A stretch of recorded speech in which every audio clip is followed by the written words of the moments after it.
Dwayne Zaba, publisher of Bragg About the Creek magazine, and we're on location with John E. Marriott in Kananaskis.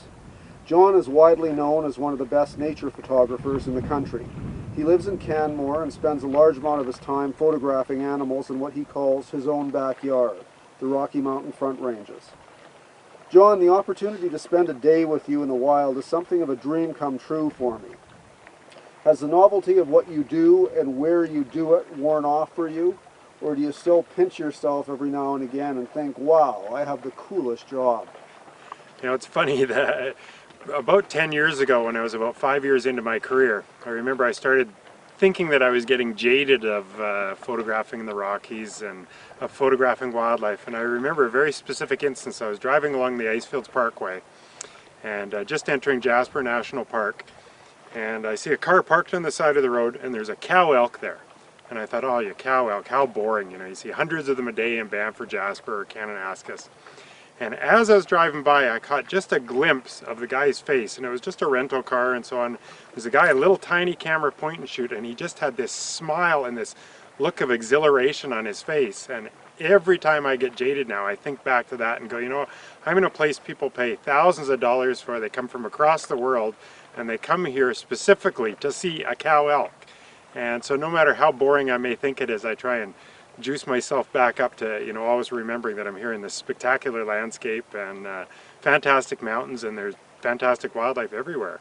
Everything from elk to porcupine to grizzly bears.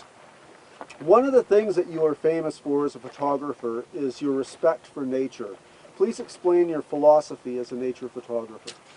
Well, a perfect encounter to me in terms of wildlife photography would be if I arrive on a scene and I photograph an animal and then I leave and it's still doing what it was doing when I got there, then that's a perfect encounter. So in terms of ethics, I try to, that's what I strive for in every encounter that I have with wildlife, whether it's a grizzly bear or a mouse. There's a couple of things that I really try and stay away from. I don't bait animals, so I don't throw out mice for owls to get that owl in flight shot.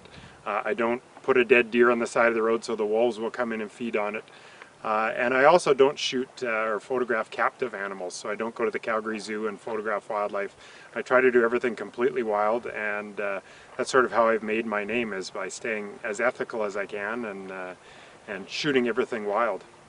So is that a big difference from a lot of your competitors? It is, yeah. A lot of competitors sort of mix and match. I would say there's sort of a small percentage of wildlife photographers that are like me, that are out there all the time in the wild and stuff. A lot of the big name ones are like that, but then there's also a lot of ones that, you know, will go to a captive, you know, for instance in Golden there's a wolf enclosure, and people will go photograph those wolves and then advertise them on their website as if they were wild wolves. They don't put anything on there saying that they're captive, that they're actual models, that someone's there training them to come or to jump over a creek, that sort of thing. So to me there's a big difference between pure wildlife photography and sort of what some of my competitors have gotten into. Does your respect for your subjects enable you to get better photographs, in your opinion? Yeah, I think so, because you know, particularly early in my career, I would go out and you know, I mentioned this actually in the article in Bragg About the Creek, but you know, it was a grizzly bear in Kananaskis Country. We're here in Kananaskis right now, and Opal Range in behind me, and I was right up in the Opal Range in Highwood Pass, and came upon a grizzly sow with cubs, and I just immediately leapt out of my car and grabbed the lens and, you know, went walking over to try and get photos, and of course she ran away into the bush. And I went and did it again about a half hour later when I saw her again, and this was very early in my career. And I finally figured out, and this has really lasted throughout my career, that, you know, the more respect you show the animal, if you let them behave naturally, they will behave naturally, and you'll get some phenomenal experiences. A friend of mine actually got what I consider to be the King Kong of all experiences in wildlife and photographing, and he got a grizzly and a wolf meeting together. Wow. And it's in part because he took the time to go out and camouflage himself and sit there quietly and wait all day. And you know, you wait all day and amazing things can happen. So what suggestions do you have for our viewers with respect to photographing wildlife? Number one is the most obvious, and that is just stay a safe distance away. You know, for a bear or a wolf or something, you want to stay 100 meters away, so about 10 bus lengths. And that's actually the guidelines that the national parks and Kananaskis Recreation Area set out for wildlife photographers. And then for elk and bighorn sheep and moose and things, it's 3 bus lengths, so 30 meters. And the other way then to do that and to still get good photographs is get a bigger lens. So one of the common mistakes I see is people will be traipsing off into the woods after a grizzly bear and they've got a little tiny camera and a little tiny lens. Well, if you've got a big lens, you don't have to go as close. So there's not that impetus to try and get close to get that great shot anymore.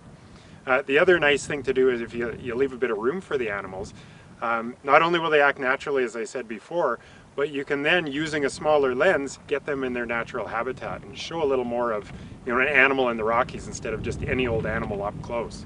So a huge amount of time you've spent with grizzlies, wolves in this area enables you to recognize the animals, I believe, and know them basically as individuals. Please describe your relationship with the grizzlies and the wolves in the area. Yeah, being out and being here this long, I've been photographing here a little over 15 years now, and there are definitely grizzlies and wolves that I've come to know over the years. And unfortunately, a lot of them have sort of come and gone as I've had my career grow. But with things like wolves, they often do live 5, 6, 7 years. Same thing with grizzlies. Grizzlies can live as long as 30 years, but even just to have a 5-year stretch where I'll see the same grizzly over and over, or the same wolf over and over, you really do develop a relationship of sorts with them. I think they do recognize vehicles, they recognize my scent. They don't always like my scent, so I definitely try and avoid having the wind blowing my scent right to them. But definitely there's a feeling, every year when I see the same grizzly, it's like, oh hey, Barry, or hey Spirit, or depending on what the wolf is and what I've named them, or the bear. And it's definitely something that is close to me, to be able to have that relationship and year after year follow up on these animals and see what's happened to them. Many people think of wolves as being kind of lone creatures, if you will, but clearly wolves are pack animals. What can you tell us about the hierarchy of wolves and their interdependent nature as a pack animal?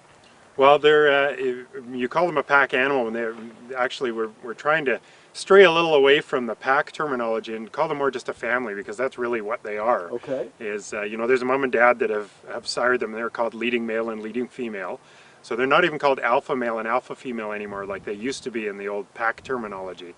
Now it's called leading male and leading female. The reason is because there are not just 2 wolves that make all the decisions.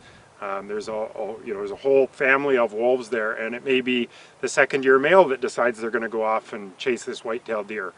And so there is definitely still a hierarchy there.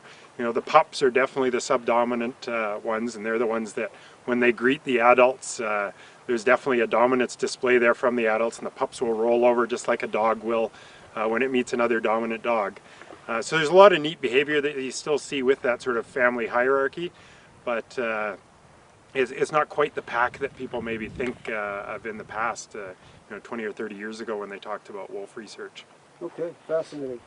So is there anything else you'd like to share with our viewers?